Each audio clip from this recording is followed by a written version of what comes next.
My mother didn't call. She didn't even hesitate. She just texted me, "We're doing Christmas at Karen's this year. Small group only, you're not invited." A second later, my sister, Karen, added a smiley face, like my exclusion was something to celebrate. I stared at the screen, sitting in my living room, the one where I'd hosted Christmas for 12 years straight. The tree was already up, the gifts were wrapped, so I typed back, "Enjoy." And with that, I stopped being their tradition. They had no idea I'd already made other plans. Before I tell you everything, tell me where you're listening from, so I know I'm not alone. I wish I could tell you that message shocked me, but the truth is, it only confirmed something I had spent years trying not to see. My name is Melissa, and in my family, I was never the celebrated one, not even close. I was the capable one, the planner, the one who showed up early with solutions and stayed late cleaning up everyone else's mess. That was my assigned role, long before I was old enough to understand I could choose a different one. From the outside, we looked close, almost enviable. My mother, Patricia, moved through life with the confidence of someone who'd never been told no. My father, Robert, nodded along to whatever kept the peace. And then there was my sister, Karen, younger, prettier, always positioned as the one who deserved more support. When she walked into a room, people asked about her life. When I walked in, people asked me to help with theirs. The strange thing is, I didn't mind for a long time. I'm a restaurant owner by trade. I like organizing chaos, managing teams, solving problems in real time. Structure makes sense to me. Family dynamics, not always. So when Christmas became my responsibility 12 years ago, I said yes. It wasn't even a question. I hosted 22 people every December, planned the menu, bought the groceries, cooked for 2 days straight, decorated, set tables, arranged the gift exchange, cleaned until midnight while everyone else went home full and happy. Every single year. There was only one person who ever truly saw the weight of it, my Aunt Linda. She had this way of noticing what others missed. After every Christmas, she'd help me pack away decorations and say quietly, "You know they'd be lost without you, right?" I'd laugh it off, tell her it was fine, that I enjoyed it. But this year felt different. Leading up to December, little things kept shifting in ways I couldn't quite name. Patricia started mentioning how nice Karen's new house was, how much space she had, how impressive the entertaining areas looked. Karen posted photos constantly, her marble counters, her wine fridge, her perfect hosting space. And during one family call in November, when I mentioned finalizing this year's Christmas menu, Karen interrupted with a strange laugh. "Mel, you've done it forever. Don't you ever get tired?" I remember pausing, unsure how to answer. I mean, it's a lot of work, but it's tradition. "Maybe traditions should rotate," Karen said, lightly. Too lightly. Patricia jumped in immediately. "That's actually a lovely idea. Karen, you should host this year." I sat there, holding my phone, feeling something cold settle in my stomach. "I've already bought the decorations, planned everything." "Well, you can return them," Karen said, as if it were that simple. I didn't return them. I told myself they were just talking, that nothing would change. That Christmas was mine because I'd built it year after year into something meaningful. On the morning the text came, the one uninviting me, I was sitting in my living room wrapping presents. The early light hit the tree I'd already decorated with ornaments collected over 12 years. The stockings hung on the mantel, each one personalized for family members who apparently didn't want me there. Funny how clarity always comes right after something breaks. That was the day I realized I wasn't part of their celebration. I was just hosting it. And for the first time, that truth didn't hurt. It steadied me. In the days after that message, everything in my family's group chat took on a strange shine. Too excited, too performative, like they were all celebrating something that didn't include me, but somehow still depended on me. That was the first sign. The second came quietly, buried in logistics. Patricia mentioned that Karen was still figuring out the details for Christmas, that she needed to borrow some serving dishes, that the budget was a little tight. My stomach dropped.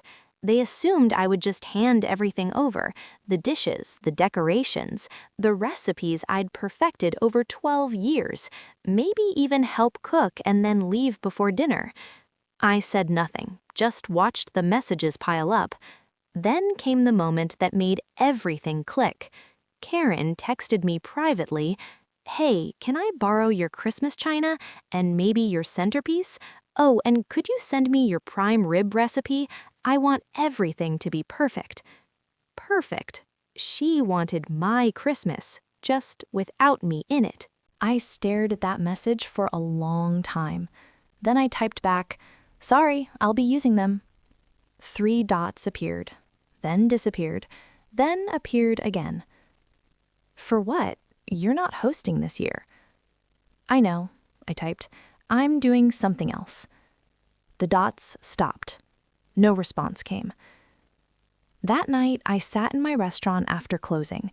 The dining room was quiet, just the hum of the refrigerators in the back. I pulled up my banking app and started scrolling, not because I was looking for something specific, but because I needed to see the pattern I'd been ignoring. And there it was, line after line. Karen's mortgage, $2,100 every month for the last 14 months, since she bought the house she was now using to replace me. I'd co-signed. She couldn't qualify a loan. I told myself it was temporary, that she'd refinance once her credit improved. She never did. My mother's car payment, $480 monthly, for 3 years. The car she drove to family events where she barely acknowledged me. Aunt Diane's medical bills, $650 monthly payment plan, for a procedure her insurance should have covered but didn't. Cousin Ben's college tuition, $4,000 per semester, 2 years running, because family invests in family. Uncle Mike's business loan, $1,200 monthly for 18 months, the business that failed after 6. I kept scrolling, kept adding. The numbers blurred together until they formed something undeniable. $4,200 per month, every month, for years. None of them knew the money came from me. They thought it was a family fund my father managed, something collective, something they all contributed to. They didn't contribute anything. It was just me, funding their lives while they planned a Christmas that didn't include me. I closed my app and stared at my reflection in the dark window.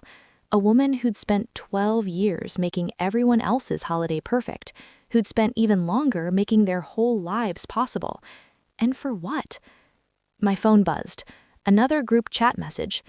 "Karen, can't wait for everyone to see the house decorated. It's going to be so special. Patricia, we're so proud of you, sweetheart. Robert." Heart emoji.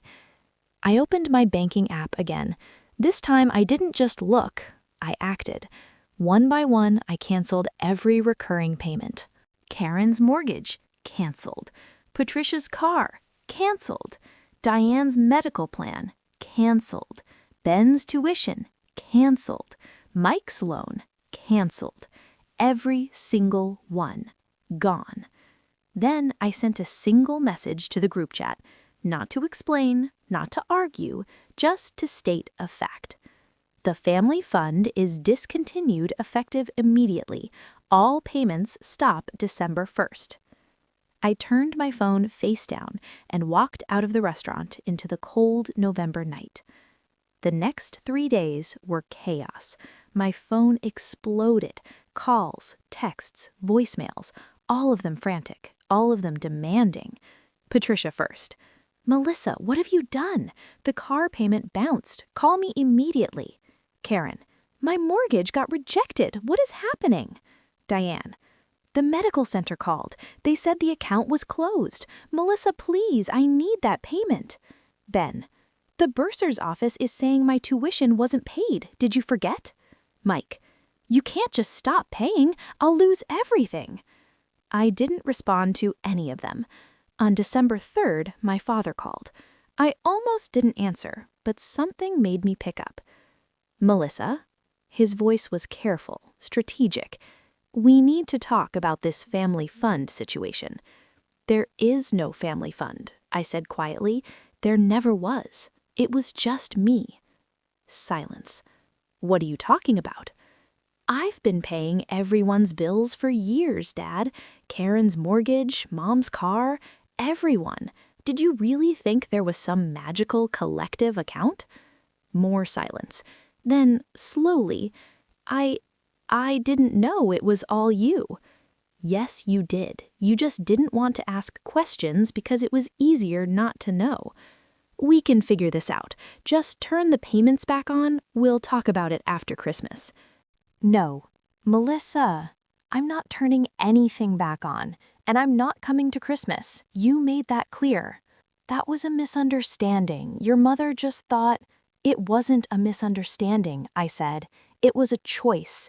You all made it very clear where I stand, so now I'm making mine. I hung up. The next call came from Karen. Her voice was high, panicked. Mel, the mortgage payment bounced again. The bank is threatening late fees. This is going to destroy my credit. You should pay it then, I said. I can't. You know I can't afford it on my own. That's why you co-signed. I co-signed, I said slowly, because you promised you'd handle it. You said it was temporary. It was temporary. I mean, it still is. I just need more time. How much more time, Karen? It's been 14 months. I don't know, but you can't just abandon me like this. We're family. Family. I repeated the word, tasting its bitterness. Family doesn't uninvite people to Christmas after 12 years of hosting. Family doesn't take and never once say thank you. Oh my God, is this about Christmas? Are you seriously that petty? Something inside me went very still. Yes, I said, it's about Christmas and the mortgage and the car, and the medical bills, and every single thing I've paid for while you all treated me like I was optional. You're being insane. Maybe, but I'm done being your bank. I hung up, blocked her number, then blocked my mother's, my father's. One by one, I blocked everyone who'd called to demand instead of ask. The only person I didn't block was Aunt Linda. She called that night. Her voice was soft. Melissa? Hi, Aunt Linda. I heard what happened. Are you okay? The question surprised me. No one else had asked. I think so, I said. I will be. Good. She paused. For what it's worth, I think you did the right thing. Really? Really. They've been taking advantage of you for years. I've watched it happen. I should have said something sooner. Tears stung my eyes. Thank you. What are you doing for Christmas? She asked. I looked around my empty apartment, the tree standing decorated but lonely. I don't know yet. Come to mine, she said immediately. It'll be small, just me and a few friends, no drama, no expectations, just good food and people who appreciate you. I smiled. I'd like that. On Christmas morning, I woke up without the usual knot of anxiety in my chest. No menu to finalize, no cooking marathon to begin, no family arriving with demands disguised as gratitude. Just peace. I made coffee and sat by the window watching snow fall. My phone was silent. I'd turned off all notifications from the family group chat. Whatever chaos was happening at Karen's house, it wasn't mine to solve anymore. Around 10 a.m., Aunt Linda texted, "Ham's in the oven. Come whenever you're ready. No pressure." I smiled and texted back, "I'll bring wine and dessert." I spent the afternoon at Linda's small house in the suburbs. There were 6 of us. Linda, 2 of her friends from her book club, a neighbor who would have been alone otherwise, and a young couple who'd just moved to the area. No one asked me to do anything. No one handed me dishes to wash or problems to solve. We just existed together, ate good food, exchanged simple gifts, told stories, laughed. It was the best Christmas I'd had in years. Around 4 p.m., my phone buzzed. I'd forgotten I hadn't locked my cousin Rachel. She'd sent a photo. I opened it. It was Karen's dining room. The table was half set, no centerpiece, mismatched plates, paper napkins, and in the background, Karen stood with her arms crossed, face red, clearly mid-argument with someone off camera. The caption, "This is what happens when the person who actually knew what they were doing doesn't show up." I stared at that photo for a long time. Then I deleted it. I didn't need to see their failure to feel validated. I just needed to keep choosing myself. In the weeks that followed, everything settled the way truth always does, quietly, permanently. Karen's mortgage went into default after 3 missed payments. The bank started foreclosure proceedings. She moved back in with our parents right after New Year's. Patricia's car was repossessed when she couldn't make payments on her own. She blamed me publicly on Facebook. Her friends who actually knew me quietly unfriended her. Diane set up a payment plan directly with the medical center. It turned out they'd been willing to work with her all along. She just never asked. Ben dropped out of college, got a job, started paying his own way. He sent me a message months later. "I didn't realize how much you were doing. I'm sorry." I didn't respond, but I read it. Mike's business officially closed. He filed for bankruptcy, started over with something smaller, something he could actually afford. The family fractured in ways that felt inevitable once the money stopped. Half of them blamed me, called me selfish, cruel, said I'd abandoned them during the holidays. The other half slowly realized what I'd been carrying. Some reached out to apologize. Others just quietly stopped judging.